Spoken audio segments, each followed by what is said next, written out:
I don't know. I think it's a man-made issue. Do you understand? The NNPC and those in the petroleum industry, they say they did not increase the price of the pump price of fuel. So I don't know why filling station they decided to hold their products. They decided not to sell. They are you want sometimes you call the government. That government is the cause of it, but not every time is not all that government. Our individual Nigerians are not trying. We are not trying to help matters in this country. A lot of things are going wrong. On ISO strike, yes, a laborer deserves a wage. Do you understand? The government should try as much as possible to negotiate with them, implement the agreement or any type of memorandum of agreement they sign with the government. The government should honor it. They should honor their own part of it. It's not every 2 weeks we go on strike. Every 2 weeks we go on strike. Every 2 weeks we demand after this one. We demand another one. After this one, the thing is affecting the whole nation. It's affecting our children going to school. By the time the school you are supposed to go to school for 4 or 5 years, you finish up. You end up finishing that program in 7 years. It's too bad. It's not all that good in Nigeria. Fuel scarcity has affected a lot of things in the country. Presently, I stay in Maraba. Come from Maraba to town now. There's a lot of money. Go to market, the money is not enough for anything. You transport yourself to and fro to the town. Most times, it's very hard to get a car to go back to your house. So you end up spending the money you should save for other things. And if you go to market, the money is not enough for anything. Houses, the rent is increasing. And if you go to work, you need to make sure you meet up with time for job. Most times you end up doing more than the time you should do. You are not paid for it. Salaries are not increasing. So I think government has to do a lot of things. Most especially, the government now, they have tried their best. We know. But the leaders, they should be more proactive than what they're doing. Today, everybody has tried how to learn handwork. They'll get a scale. If the government can assist to provide facilities like let there be constant electricity for everybody, build houses and subsidize the prices, I think it will help us. It will go a long way to help Nigerians. The statement from the NNPC, he said Nigeria should stop panic buying. But I actually live in this Abuja land. I get to remember when the president, who is the commander-in-chief, actually make a statement about removing oil subsidy to 314 naira. And I feel at that instance, Nigeria is a complex country, that most of those decisions or statements don't supposed to have been made. When necessary, how do I put it? Necessary things have not been put in place. I make a public statement about removing oil subsidy. So, and most of these marketers who are also, some of them are good government officials, will actually know that making a public statement without making an available or an alternative source is going to be a problem. You understand? As it is, I'm actually seeing if suppose, for instance, the fuel subsidy has been removed. There is something I saw.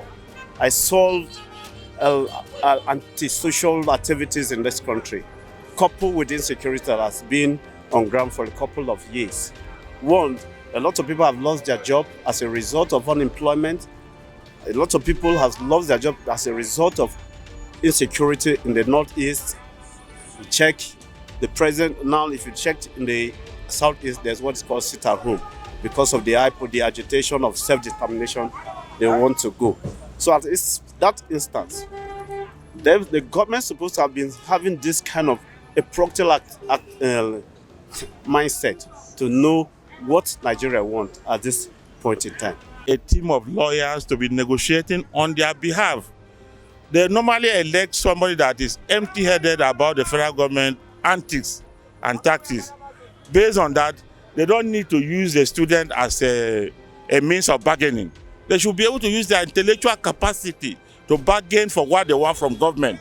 And if there's any type of things to be resolved, they should go to the right court for conflict resolution, so that academic life can flow. In all these countries, they have universities. They even have it more than us. In London, every 2 streets, there is a very big university there. Are you hearing me? There is no one strike throughout all their history. Nigeria should learn to make use of experts, make use of thinkers, make use of wise people. They will just go and elect somebody for political reason, and it has nothing to do with where they elected him. Are you me? If they elect the right person as the head of ASU, he will be able to use the legal structures that are available in Nigeria to negotiate and get their remunerations and their allowances. Not to break down the academic system because the strike has been going on. It is foolishness of the highest order for lecturers to come together and say that except we strike before we get what we want. They are the ones that are supposed to produce the most intellectual approach to issues. Are you hearing me? Intellectualism means the right word. It doesn't mean body word, body languages. Strike is a matter of body languages where you are short of intellectual capacity. You can now say, let's fight. Strike is part of fighting. Fight comes after you have lacked all the ways to approach the solution. So the issues will change from this time on. Use very good lawyers. They will take the federal government to arbitration court and get justice for what you want. Are you hearing me? ISU strike will affect the students. It will affect the students in the sense of the type of the certificates and the credibility of the certificate they will bring after they finish. You see, most of the students now are roaming about the streets. They are going to find something to do where they should be in their school. You understand, doing something reasonable. And in this one, it will even affect the international credibility of the certificate that they are going to bring out of the university. Okay, so what's the view on this fuel scarcity? How is it affecting? The fuel scarcity is very tough, though it's not total scarcity, because we still see some. We can still buy fuel, but we have to queue.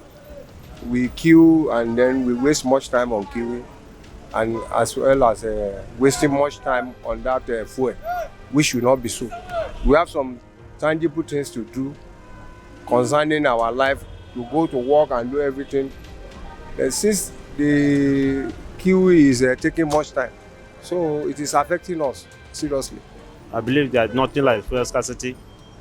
It's our rurals that is making everything being difficult for us, and we're the one that voted them to be there for us. As I'm speaking now, here to Maraba, when you are coming to town, you are going to pay 300 naira, of which before they are paying 100 naira. So they are making things difficult for us. They know that their children are not here with us. They are the only one enjoying, and they are not buying the fuel. They are just fueling their car as per government officials. So please, if they can do something better for the masses, we'll be very glad and happy. And whatever they are doing, God will also bless them. But it's really unfortunate because from what government has told Nigerians, there is no immediate plan to increase the price of fuel. So the fuel sellers are just making life uncomfortable for Nigerians, and it's not fair. The transporters have almost doubled their prices, even in local routes. People are finding transportation difficult. Nothing calls for that. The fuel dealers are hoarding fuel, abnormally.